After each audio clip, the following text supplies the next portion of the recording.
तो प्रधानमंत्री मोदी का भी हमने आपको सोशल मीडिया एक्स पर पोस्ट दिखाया और अमित शाह का भी दिखाया। अब कुंभ मेला क्षेत्र के जो एसएसपी हैं राजेश द्विवेदी, उन्होंने क्या कुछ बताया इंतजामों को लेकर, क्या कुछ बताया गया है कि भगदड़ होने के बाद क्या हुआ, आपको सुनवाते हैं। कोई स्टैम्पीड वाली बात नहीं थी। बेसिकली ओवर क्राउडिंग हो गई थी जिससे कुछ श्रद्धालु घायल हो गए थे और अभी जैसा आप देख रहे हैं स्थिति पूर्णतया नियंत्रण में है। किसी भी अफवाहों पर ध्यान न दिया जाए। मेरी अपील है श्रद्धालुओं से कि जहाँ भी जिस रास्ते से आए हैं, जो भी तमाम घाट उनके लिए खुले हुए हैं उसमें स्नान करें और सुगमता से अपने घर जाएं। हमने देखा कि अखाड़ों ने अपना स्नान जो है कैंसिल कर दिया। नहीं, कॉल ऑफ नहीं किया गया। वो टेम्पररी एक पोस्टपोनमेंट था, थोड़ा डिले हो गई थी, जो कि आप जैसा आप देख रहे हैं इसमें हम पूरी तरह से तैयार हैं अमृत स्नान की को वेलकम करने के लिए।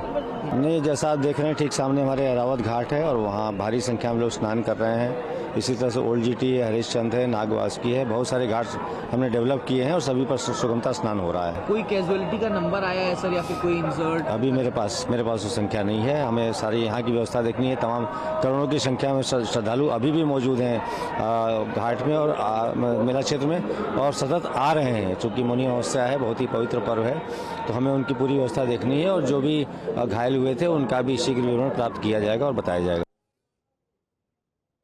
और विपिन चौबे हमारे साथ इस वक्त कुंभ क्षेत्र से मौजूद हैं। बैरिकेडिंग खोलने के दौरान ये हादसा हुआ, ये एक लाइन सामने आई है विपिन, और कहा यह गया है कि श्रद्धालुओं की संख्या ज्यादा थी। आप उन पहले रिपोर्टर्स में थे जब भगदड़ मचने के बाद आप उस घटना स्थल पर पहुंचे, आपने मुआयना किया, आपने पीड़ितों से बात की। जो असल वजह है वो ग्राउंड पर जाकर आपको क्या नजर आती है? लापरवाहियां किस लेवल पर हुई जिसका खामियाजा श्रद्धालुओं ने भुगता?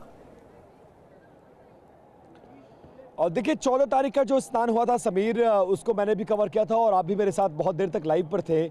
उसमें हुआ ये था कि 13 तारीख की रात में लोग आए, 14 तारीख की सुबह स्नान किया और चले गए। लेकिन मौनी अमावस्या में ऐसा नहीं हुआ। लोग एक दिन पहले प्रिपेयर थे और लोगों को अंदाजा था, क्योंकि सरकार भी ये ढोल पीट रही थी कि 10 करोड़ 10 करोड़ 10 करोड़ ये कहा जा रहा था। लोगों को भीड़ का अंदाजा था। लोग सोच रहे थे कि हम पहले पहुंच जाएंगे, पहले स्नान करके निकल जाएंगे, बाकी भीड़ आती रहेगी और देखते रहेंगे। लेकिन हुआ क्या कि 28 तारीख की सुबह से, या यूं कह ले 27 तारीख की देर रात जो लोग पहुंचे हैं उन्होंने 28 स्नान किया और ये माइंडसेट के साथ आए थे, चलो 28 को तो हमने स्नान किया ही, 29 को मौनी अमावस्या है, कर ही लेते हैं तो फिर चलते हैं, घर ही तो जाना है। और आप जानते हैं कि आस्था कितनी गहरी है लोगों की सनातन धर्म में और खासकर मां गंगा में।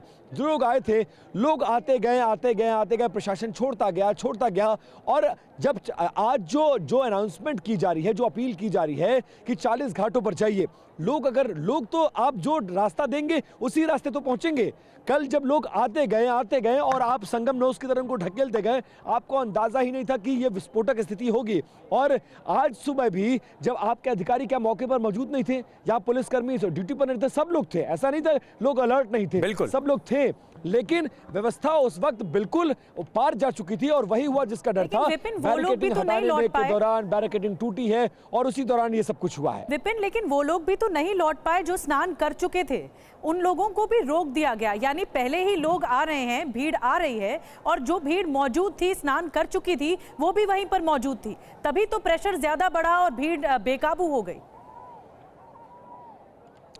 अब आप सोचिए निधि, मैं 2 बजे से यहां पर हूं। जब मैं 2 बजे आया हूं तो ये पूरा रास्ता, ये जो आप खाली पैसेज अखाड़ों वाला दिख रहा है और जहां तक आप निगाह डालेंगे ये सब कुछ बिल्कुल इस तरह से पैक था। मतलब आने वाला और जाने वाला आमने सामने एक दूसरे में से इस तरह से गुत्थम गुत्थी करके निकलना पड़ रहा था। और आप अपनी बात यहीं से कंटिन्यू रखिएगा।